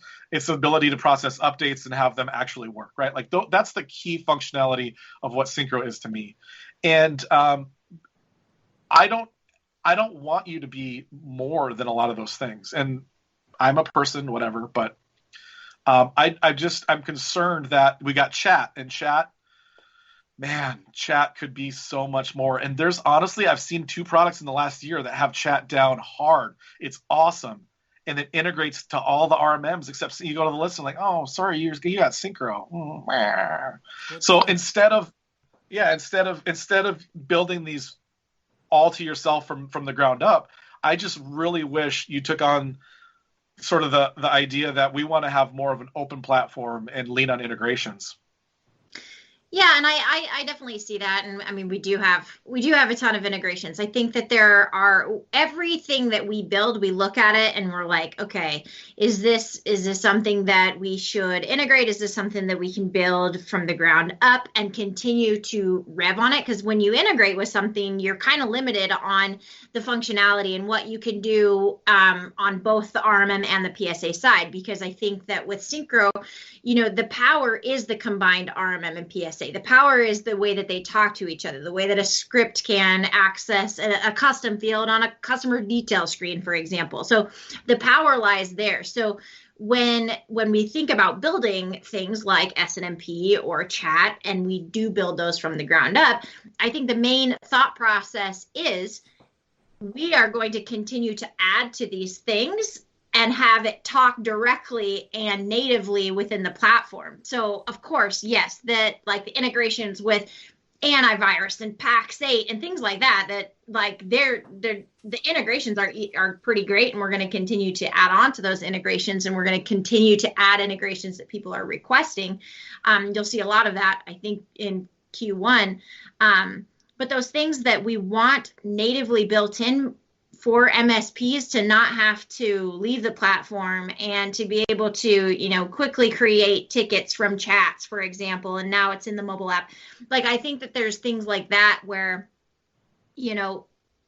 our whole mindset is this is like a fully combined platform. And as much of the stuff that we can build in it from the ground up with our own technology, that's kind of where we're going with that. Of course, like I said, there are really cool integrations on the way. And even like I just found out different things like, we've added to our API where, there's different levels that you can access. We're looking into accessing the actual asset information, like you're saying, where the API restricts that right now. We're looking into that. Where, the Zapier integration, it was in beta for a very long time. It's coming out of beta, and we're going to add additional triggers there. So you're going to continue to automate other things throughout other platforms also. So we're just going to continue to do what we do and, develop and make things that, MSPs are wanting, needing, asking for. And we feel really good about where we're headed. Like I said, I can't promise a public roadmap, but I can foresee more of those fireside chats with insights of where the product's headed from, our product manager as well as our, CTO. So I can see that happening for sure. Because we want you guys to know what's on the way. We want to help you grow your business. And like Steve's saying, we want you to be able to eliminate as many additional costs and fees from other platforms also. If we know something's on the way, heck, we want to let you know. So I definitely can see the value there too. Right. I'm waiting for the day that you guys start raising the rates. So it's going to happen. It's going to happen at some point. Richard brought up another point. So, he did go in further. Let's see here. So many comments to review. All right, so it has nothing to. If I have 50 PCs and only 10 need a specific app, instead of just using Chocolatey that's built in, I have to script it. Same for uninstall. But do you? I don't think you do, because you can go to the third-party patch management. And you can go. You don't need to. Right, you need a policy for that, though. You need a policy. So, but that's simple. You hit clone for policy. You get a new policy. Go edit the things you need, and then do your quick search. Target the 15 machines you want, and apply that policy. Right. So Nick said, "I agree. Roadmaps are helpful, especially for someone who's thinking of switching." And then Richard, we're back here. Plus, under third-party patch management policy, I can't add additional apps that have update if present, which is also an issue in creating policies. Come on, Crystal, it's just a checkbox. That's all it is. Right. Checkbox. Well, put 50 checkboxes in there. It doesn't mean they need to work. Just put them in there. I just want to clarify, Richard, I've got jokes. I'm not actually teasing you, okay? All right, I may want to install an update for the 5 computers that have a specific app. Other than that, I love Syncro. I'm not really interested in non-chocolatey items. I just don't expect my tier 1 techs to script things. Okay. Right. And tier 1 techs shouldn't script things, right? Like they shouldn't. Like, so essentially what I should do is I should have scripts that I, as the boss, have vetted that are available to run in certain environments. And then my tier 1 guys have the opportunity to know that they can run those scripts, right? Like we have a number of, like I said, a lot across our customer base. Almost every customer has their own line of business product, right? There's some app or whatever thing that they have that they all need on their computers, and it from time to time gets updated. But or let's talk about printers, right? Because printers, everyone's environment is horrible. We have a law firm we work with, and they've got 10 freaking printers, right? And so the way that problem got solved, the way I solved printers is took the time to go in, document all, you go to every printer, you run out the configuration page. Some of them are HP, some of them are Brother, some of them are whatever the hell they are, Xerox. And then you go back and you spend an hour or two and you go and you script the installation for those printers. And then you'd never have to do that again. And one thing that's happened recently that I don't think a lot of people are aware of, if they're not head down like software people, is Windows 10 implemented a whole new printer driver installation methodology that's really freaking slick. It works really, really well. And so we actually went back and updated some older scripts that we had that required, downloading the driver and whatnot. But it's PowerShell based now. It's super, super quick. And you do that one time, and now you've got a boilerplate. We essentially have a boilerplate for installing printers, right? All I got to do is change a couple of variables in that, and it works anywhere in the world. And so I think that's important, right? Is like you can't necessarily expect. This is part of the sprawl that worries me, right? Is a lot of people are like, I want a button that does this. Well, that's great, but you have more power if they give us the opportunity to have that script that does that. And let's also not forget that if you have a button that does this, like, how many buttons do you expect Syncro to create is my first question. And then my next question is, at what point are you actually an IT person? And at what point are you just a guy that knows where all the buttons are in Syncro? And I get, like, you want to make sure that your tier 1 guys can be more empowered to do things, but there's also a reason that they're tier 1 guys. You maybe don't want them just installing things willy-nilly, Maybe if something needs installed, it should be a tier 2 guy, and the tier 1 guy is just triaging the issue and escalating it at that point. I mean, I'm not going to tell people how to run their business, except for when I do. But the thing that I want to clarify is that if you as the business owner, or maybe you've got a key man, which get a key man insurance policy if you do. If you as the business owner have a really solid background in scripting, then Syncro really can do anything that you need it to do. And if your problem is that Syncro isn't able to do things because you want to make it easier for your tier 1 techs, then it sounds like what really needs to happen is you need to spend time, just like Derek said, you need to spend time figuring out what scripts you need to write those scripts, test them, vet them, and approve those scripts for use by your tier 1 guys. If there's an application, like if you're telling me that you've got tier 1 guys that just randomly need to install any software at any moment, that sounds dangerous. I wouldn't trust a tier 1 guy to just randomly go and install random software. But if it's one of my customers' line of business apps, or if it's one of my tools, why don't I already have it scripted? Would be the response that I should be telling myself in my mind, right? So let's see what else. Richard also said, the only other thing that kills me is Syncro's remote system. It's much too far behind other systems, forcing me to have to utilize Splashtop and TeamViewer. I will say the remote system, I love that it's HTML5. I do. But there's something quirky about it if I try doing it from my iPad Pro. I have to get in on this. I'm a Mac user though, so I love that I can do it from my Mac. I'm a happy man there. I've come around on this. I was an assassin in the beginning, and now I'm an advocate. And is the new beta product, is that something we talk about publicly, Crystal? There's a beta product? Can I get or is it? I don't remember signing an NDA, so is that available? It's available to everyone. I don't. If I just got in trouble, I'm sorry. Is that a no? Like, am I not supposed to talk about that? It's not available to. Oh, okay. Whoops. Anyway. All right. So hold on. Let's back the train up a second here. So it sounds like there is a thing coming. There's a thing. So Syncro Live, I love. I do too. And but here's why I love it. All of the stuff except the remote. So, but it's nice. So we're a TeamViewer house, right? We're a TeamViewer. I guess I never listed them on my product list.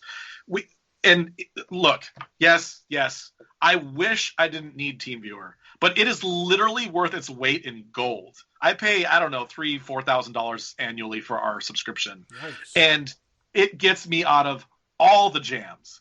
And Syncro installs and integrates with the TeamViewer, right? So boom, it's sexy. But I like having the options, right? So the Syncro Live is, we all know, like, let's not beat this dead horse. Syncro Live remote is slow, it's clunky, but that one time that something's wonky with TeamViewer, you can get in with the remote of the Syncro Live and you can, get it working, and then you go in. But I love Syncro Live because of the command shell, yes, and the PowerShell, yes. And I love it because of the remote registry editor. I've needed to I can get in there when someone's on their computer without having to, do anything to their computer, and you don't have to do a little it. registry thing. You right, can edit no scripting the if you don't want without to. having to script. You can literally just right click, edit D-word. I am with you. I am 100% with you. I literally, the only thing I really don't like is it's quirky on my iPad, because I also use a mouse on my iPad. So let Dev know that maybe they should just figure out what's going on, and hopefully it is something that can be fixed. I assume it's not a be patient. Fix. Be patient, young man. Okay. And then the other thing, I like that even though it's HTML5, you do have that little copy paste area. So you made it easy. You guys have done things to try and help us bridge the gap of it's in a web browser, but it doesn't suck so hard. So yeah. So I'll say I get it. He said, other than that, I love all the integrations. They really do push a lot of updates. I look forward to working with my staff on this system. Even cool little things like the snowflakes are so much fun. All right, now you're just sucking up. Now, the snowflakes, hey, really, Richard? They're awesome, Richard. I've got them on. I've got them on, and it added a little bit of levity to my day. You're not wrong. I accidentally figured out how to turn them off the other day, and I still haven't turned them off. So. I love this session. It's great talking to you guys. Reporting system has become so much better. The thing is that you end up with hundreds of... Oh, he's back to... So he just doesn't want hundreds of policies. But that's what Control F is for. And yes, but they're on the road. They've already said that that's on their roadmap. Yep. And, nesting policies and inheritance. I don't know which the verbiage is. But yeah, that at some point, you're going to have the luxury of... I've got a desktop policy, and my customers all inherit from that, and it's going to get better. I'm not worried about that at all. I'll say this. I can't wait for the day that I don't need Adigy anymore. And I just want to reiterate, you know what I use Adigy for? Remotely connecting to the desktop of a Mac. Hey, I got you covered. Yeah? Covered. Yeah. You'll be excited. In the next couple, in Q1, it was said out loud in Q1. Can I get the beta of that? How do I get some betas, Crystal? Hey, how many Macs do you manage? Oh, there's literally ones of 6. them. No, and we're the same way, right? The only people that have Macs in my customers are the one or two CEOs or CFO, not even CFOs, they like Windows, right? Because they use Excel so much. Presidents, right?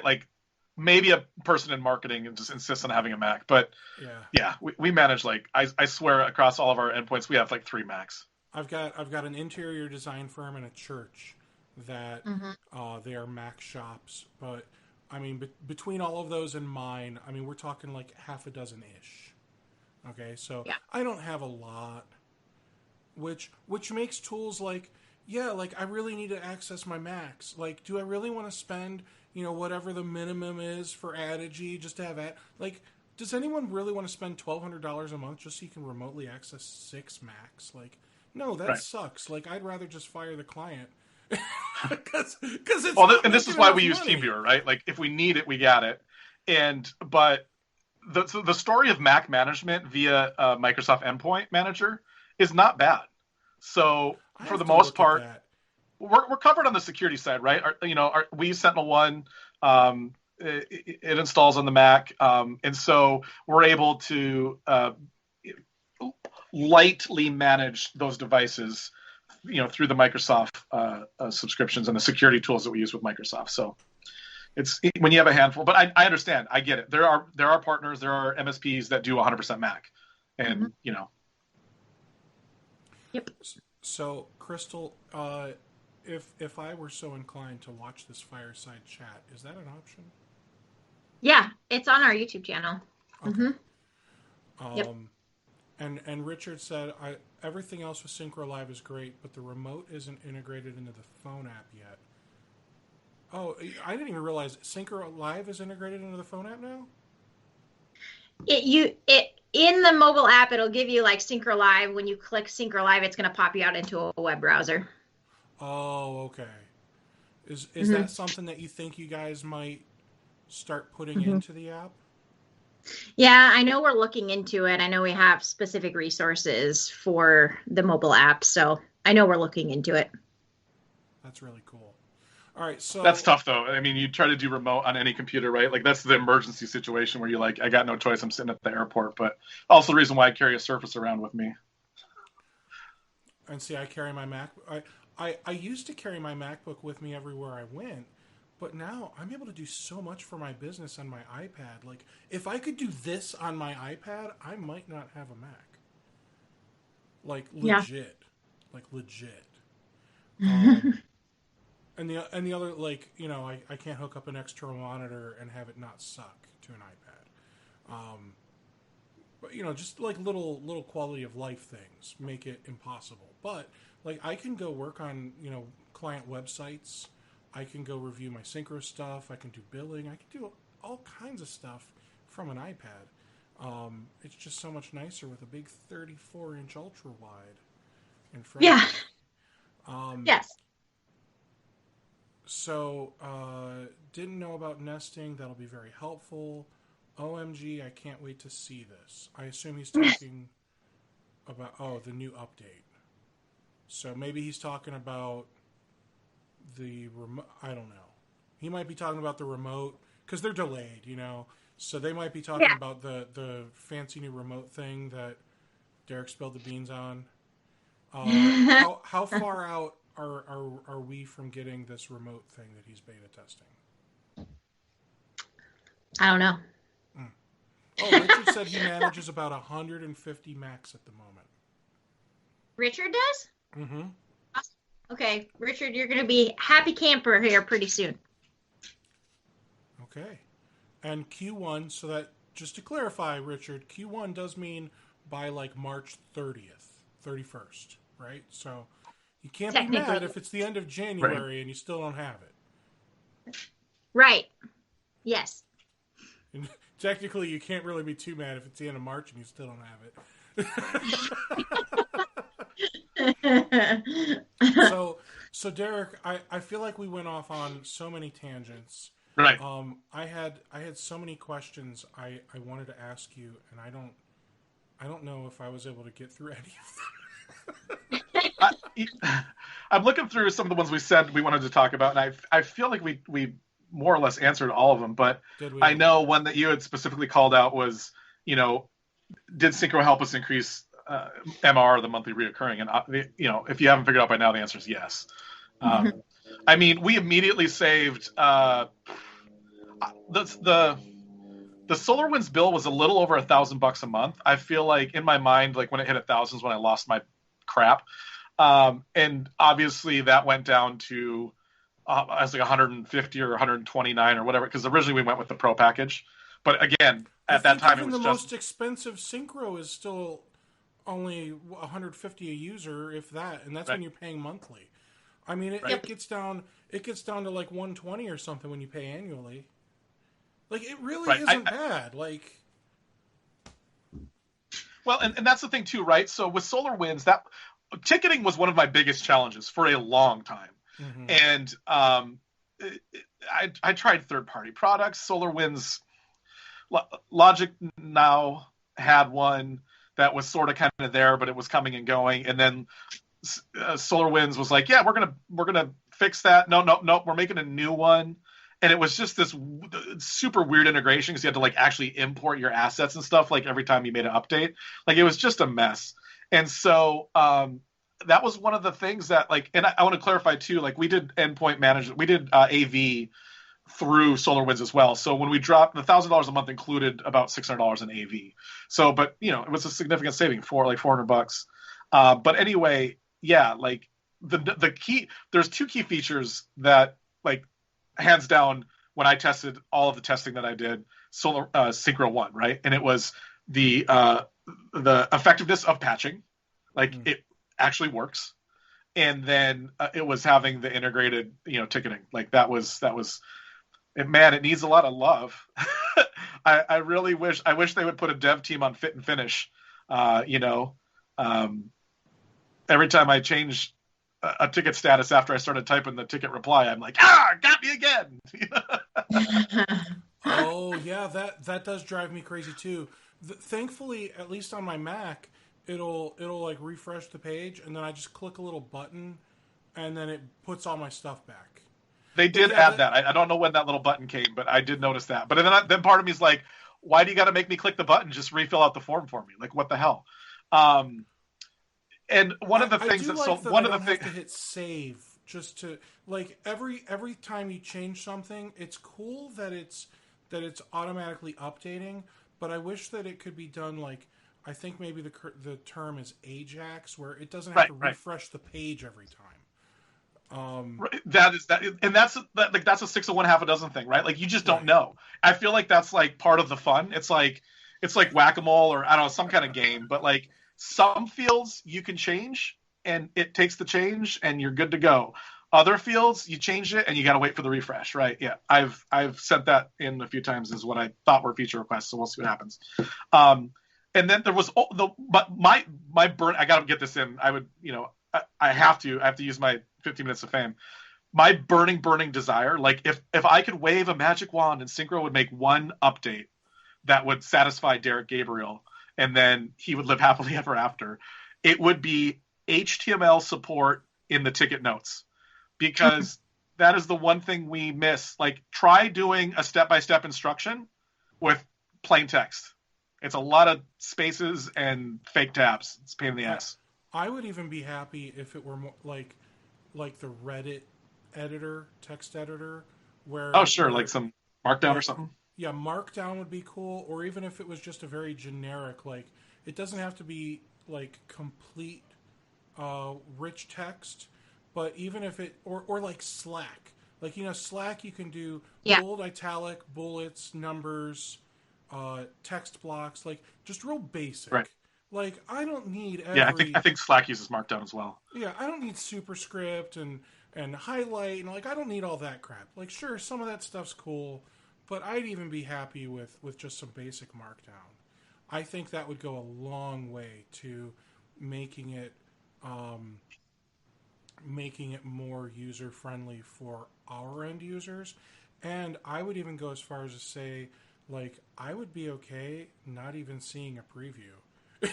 Like, you know, because I'm comfortable enough with Markdown, at least, where I remember for a while, like Zendesk, you know, years ago, Zendesk, you could do Markdown, but you couldn't actually see it unless you clicked a button that said preview. Oh. So like, I would even, you know, for the people that are saying, like, you guys are so behind on like remote, like, you know, Kaseya BMS does rich text in the text editor for notes.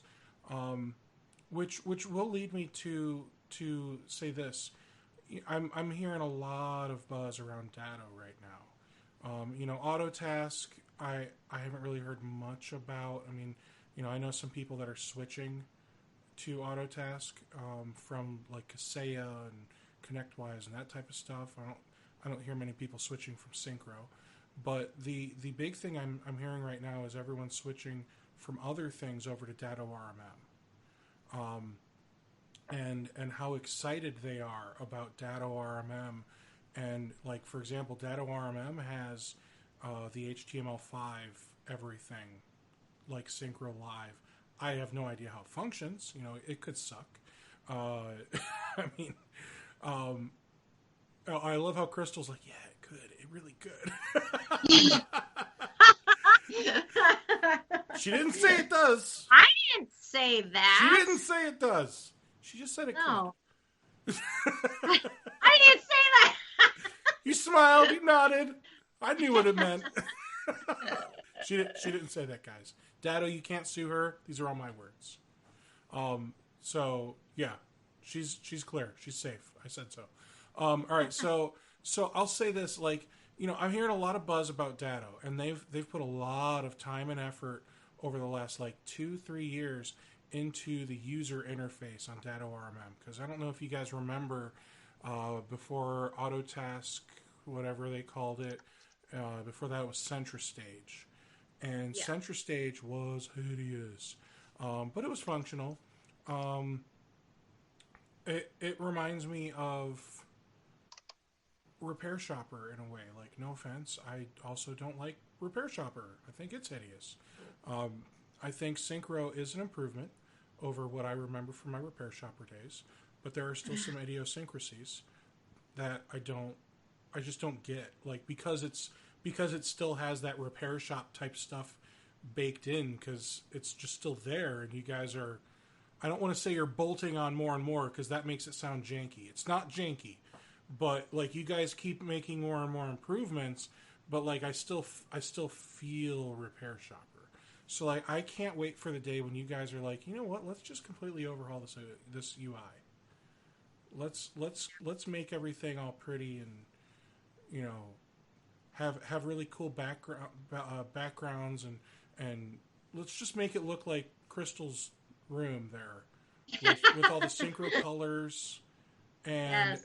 and gauges and widgets like the dashboard page, gorgeous.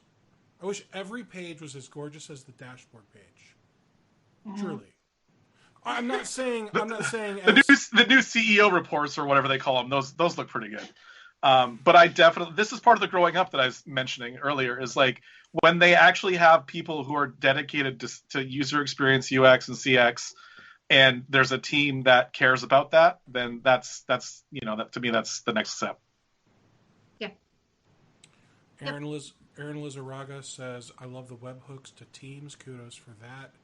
And Richard says, yeah, I just wish that would get better. That's on my list of stuff where it's it's there, but let's, and that's, again, there's these two products that I've seen, and I can't remember either of their names, but they both, essentially the tech can work in Teams, right? Because it can integrate with the other platforms, and the requisite pieces of what Syncro needs from the API are missing for that to work. But instead of Syncro being the one that's oh, we're going to make the Teams, I'm using integration air quotes because it's literally a webhook, but if they, there's the opportunity there to take advantage of adaptive cards or other things where I can update the ticket status from Teams, and then I don't have to get back, I don't have to jump back and forth. Because, again, as I said, we do a lot with Microsoft, and all of our customers have Teams. We spend a lot of time interacting with our Teams is number one, Synchro's second or third on the list of where we have to be during the day. But again, I don't necessarily, I want that to happen, but I don't necessarily want or think that Syncro's got to be the one that builds that. But, anyway. Oh, good, man. So, I think this is a great comment to kind of start wrapping up with. From Richard, I found Dado did everything and more than what I needed. I switched from Dado to Syncro. However, at the core, for the expense, Syncro does what I want and need without the added expense. So that's interesting. So it sounds like, to me, when I hear Dado did everything and more, that sounds like he could have grown into Dado further. And that makes me a little worrisome. But I do think that Syncro is probably able to check off more boxes than he realizes, especially when you guys start to think about how much you can truly accomplish when it comes to scripting and automation, and if like I said, if you can be a PowerShell rock star, then you really can do just about anything you need it to do, especially because they've built that PowerShell module out for Syncro. I wish that the PowerShell module documentation was a little more clear, because let me tell you, even with the notes down at the bottom of the scripting area, it still took me like 19 tries to get the stuff working. And that could be because I'm not a PowerShell rockstar, or it could be because maybe I just didn't understand the context of the comments that you guys had in there. So I think with just a little bit more context and a little bit more documentation, that the PowerShell stuff would be epic. Well, they've got all those sample scripts now too. I think that really helps, those boilerplates where you can see how certain things work. Yep. That's true as well. So, yep, exactly. So, I would say that I would love to come back, Steve, and have a conversation with you just a little bit more about the industry in general. But I really feel like in that last comment sort of kind of says it in a way, but like, I feel like there's a lot of rent seeking going on, right? Like there's been so many acquisitions, and a lot of, and like these acquisitions are obviously how these companies are growing, right? Growth through acquisition, because there's no organic growth. And like, that looks good on paper for financial reasons. But like Datto and a lot of these other companies sort of have like things that people, like you said, they could grow into them. Yes, they potentially could, but also those could just be things that no one ever really needs, and they're just rent seeking, right? They're looking for money that isn't really necessarily providing a value. So that's kind of a challenge that I have. And I don't, at this point, I haven't felt at all constraint, any kind of constraint from using Syncro to this point. And I think we're just coming into like a really great spot.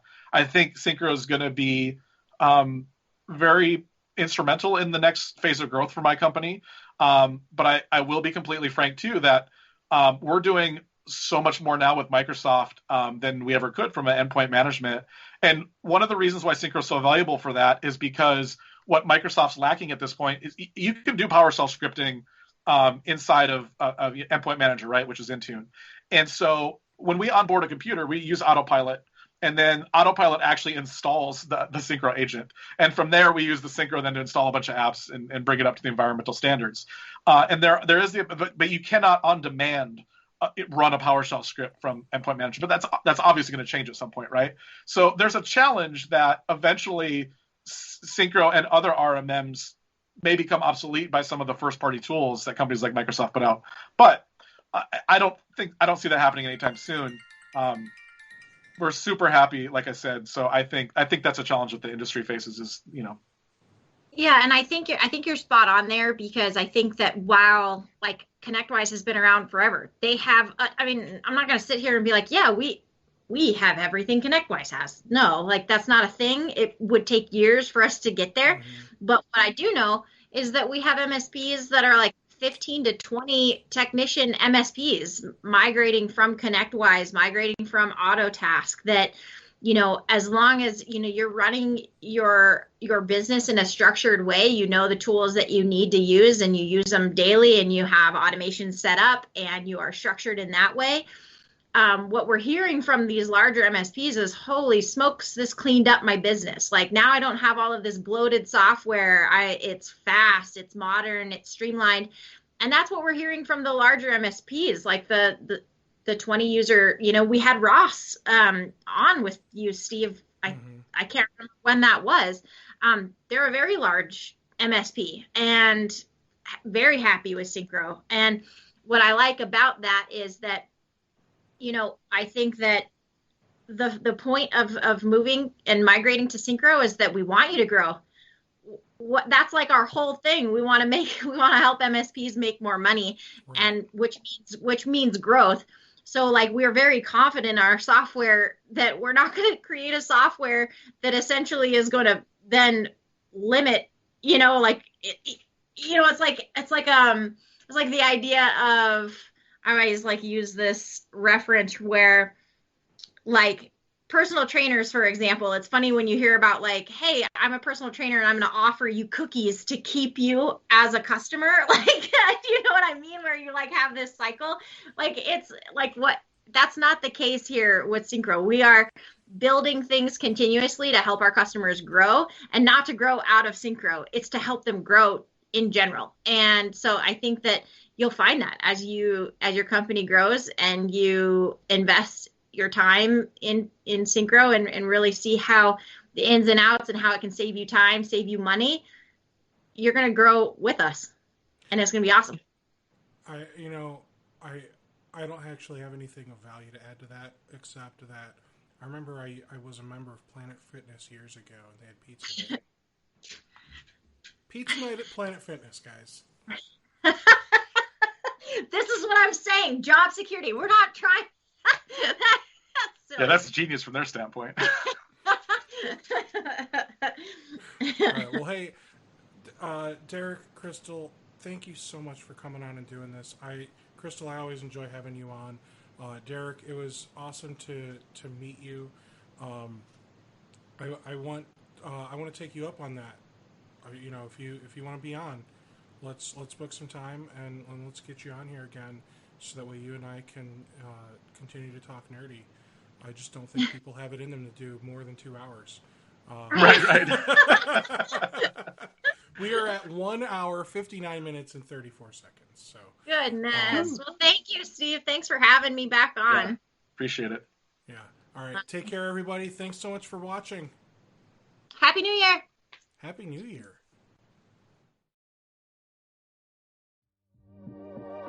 Have you been looking for a way to stay focused on your goals and grow your MSP? Accountability groups from RocketMSP can help. We offer weekly accountability sessions that meet online with a group of your peers. Your success begins with accountability. Go to www.rocketmsp.io to join your accountability group today.